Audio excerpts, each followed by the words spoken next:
નમસ્કાર મિત્રો અને વડીલો, તમારું બધાનું ગુજરાતી સ્ટોરી ચેનલમાં સ્વાગત કરું છું. પત્નીએ પતિને કહ્યું, મને છાતીમાં દુખે છે એટલે હું હોસ્પિટલ જાઉં છું. પત્નીનું ધ્યાન મોબાઈલમાં હતું. થોડા સમય પછી ઓફિસમાંથી ફોન આવ્યો તો પત્ની કે જો આ સ્ટોરી તમને પસંદ પડી હોય તો આ ચેનલને સબસ્ક્રાઇબ, લાઈક, શેર અને કમેન્ટમાં અભિપ્રાય જરૂર આપજો. અશોકભાઈ રવિવાર હોવાથી બપોરે જમીને પોતાના રૂમમાં આરામ કરી રહ્યા હતા. બપોરના 3 વાગ્યા હતા. તે અચાનક જ અશોકભાઈને છાતીમાં દુખાવો શરૂ થયો. પહેલા તો તેના ધર્મપત્નીને અવાજ કરીને કહ્યું કે મને પાણીનો ગ્લાસ ભરી આપો, પરંતુ તે પણ જમીને બેઠક રૂમમાં આરામ કરતા કરતા મોબાઈલમાં ટાઈમપાસ કરતા હતા. જેને જવાબ આપ્યો કે બાજુમાં ટેબલ ઉપર જ પડ્યું છે, લઈ લો. અશોકભાઈએ પાણી પીધું અને બહાર આવ્યા ને જોયું તો તેના બંને દીકરાને પત્ની ત્રણેય મોબાઈલમાં મશગુલ હતા. તેને પત્નીને કહ્યું કે મને છાતીમાં દુખે છે, જેથી હું ડોક્ટર પાસે જાઉં છું. ત્યારે પત્નીએ કહ્યું કે જઈ આવો, કંઈ કામ હોય તો ફોન કરજો. અશોકભાઈ બહાર નીકળીને સ્કૂટર ચાલુ કરવા કિક મારવા લાગ્યા, પરંતુ સ્કૂટર ચાલુ ન થયું અને તેઓને અત્યંત પરસેવો નીકળવા લાગ્યો. ત્યાં જ અશોકભાઈના ઘરે કામ કરતો નોકર કે જેનું નામ મદન હતું, તે ત્યાં આવ્યો અને કહ્યું કે તમને આટલો બધો પરસેવો કેમ થાય છે? તો શેઠે કહ્યું કે મને છાતીમાં દુખે છે અને મારે દવાખાને જવું છે. વાત સાંભળીને મદન પરિસ્થિતિ જાણી ગયો અને કહ્યું કે તમે હવે દૂર હટી જાઓ. મદને સ્કૂટર ચાલુ કર્યું અને કહ્યું કે શેઠજી, તમે બેસી જાઓ, હું સ્કૂટર ચલાવી લઉં છું. આવી સ્થિતિમાં તમે સ્કૂટર ન ચલાવો તો સારું છે. તરત જ મદન શેઠને હોસ્પિટલ લઈ ગયો.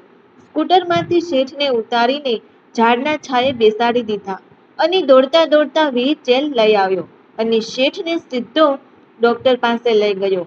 ડોક્ટરે તપાસીને કહ્યું કે તમારે અત્યારે હાર્ટ એટેક આવ્યો છે અને તમે ભાગ્યશાળી છો કે આ હોશિયાર છોકરાએ તમને એક પણ પગલું ચલાવ્યા વિના અહીં સુધી પહોંચાડી દીધા. હવે અમારે અત્યારે ને અત્યારે જ તમારી હાર્ટ સર્જરી કરવી પડશે. વધુ સમય કાઢવો તે તમારા માટે જોખમી સાબિત થઈ શકે તેમ છે. તાત્કાલિક અશોકભાઈના બધા રિપોર્ટ કરવામાં આવ્યા અને એક ફોર્મ આપી અને કહ્યું કે આમાં તમારા સ્વજનની સહી કરાવી પડશે. તાત્કાલિક કોઈને બોલાવીને આ સહી કરાવી આપો. અશોકભાઈ એ તરત જ જવાબમાં કહ્યું કે મદન, આ લે તો આમાં સહી કરી આપ. મદન ગભરાઈ ગયો અને કહ્યું, પણ શેઠ, ડોક્ટરે આમાં તમારા સ્વજનની એટલે કે ઘરના વ્યક્તિની સહી લેવા માટે કહ્યું છે, તો હું કઈ રીતે સહી કરી શકું? શેઠે મદનને જવાબ આપતા કહ્યું કે મારો જીવ બચાવવા વાળો જ મારા ઘરનો વ્યક્તિ છે અને તું આ ફોર્મમાં ઝડપથી સહી કર. ભલે મારો અને તારો લોહીનો સંબંધ ન હોય, પરંતુ જેની સાથે મારે લોહીનો સંબંધ છે એમાંથી કોઈ અહીં હાજર નથી અને કોઈ મારી સાથે પણ નથી. જ્યારે કે તું આવ્યો છો એટલા માટે જ હું તને મારા ઘરની વ્યક્તિ સમજું છું. તરત જ મદને સહી કરી આપી. અચાનક તેને વિચાર આવ્યો કે શેઠના ઘરે જાણ તો કરવી પડે. એટલે તરત જ શેઠાણીના ફોનમાં ફોન કરવા જાય છે તે પહેલા જ શેઠાણીનો ફોન તેના ફોનમાં આવે છે અને કહે છે કે તું હજુ સુધી વાસણ સાફ કરવા કેમ નથી આવ્યો? ઘરમાં બધું અસ્તવ્યસ્ત પડ્યું છે. તું ફટાફટ અહીં આવી જા. જો આજે રજા રાખીશ તો હું તારો પગાર કાપી નાખીશ અને તને નોકરીમાંથી પણ છૂટો કરી નાખીશ. મદને ફોનમાં જવાબ આપતા કહ્યું કે તમારે જે કરવું હોય તે કરજો, પરંતુ અત્યારે તમે બધા લોકો ઝડપથી હોસ્પિટલમાં આવો, કારણ કે શેઠ હોસ્પિટલમાં દાખલ કરવામાં આવ્યા છે અને તાત્કાલિક તેઓનું ઓપરેશન કરવાનું છે. સાથે હોસ્પિટલમાં પૈસા પણ જમા કરાવવાના છે, એટલે 2 લાખ રૂપિયા લેતા આવજો. ફોનમાં અશોકભાઈના પત્ની ગભરાઈ ગયા અને તરત જ હોસ્પિટલ આવી પહોંચ્યા. આ ફોન પૂરો થયો ત્યાં જ મદનના ઘરેથી એટલે કે રાજસ્થાનથી ફોન આવ્યો. તેના પિતાજીની તબિયત પણ ખરાબ થઈ હતી અને હોસ્પિટલે દાખલ કર્યા છે એવા સમાચાર આપવા માટે ફોન આવ્યો હતો. સાંજે અશોકભાઈનું ઓપરેશન સફળતાથી પતી ગયું એટલે તેઓને એક રૂમમાં શિફ્ટ કરવામાં આવ્યા અને અશોકભાઈ જ્યારે આંખો ખોલી ત્યારે તેની સામે તેનો પરિવાર આખો ઊભો હતો. આ જોઈને પોતે ભાવુક થઈ ગયા અને તેના આંખમાંથી આંસુ નીકળી ગયા. તેને પૂછ્યું કે મદન ક્યાં છે?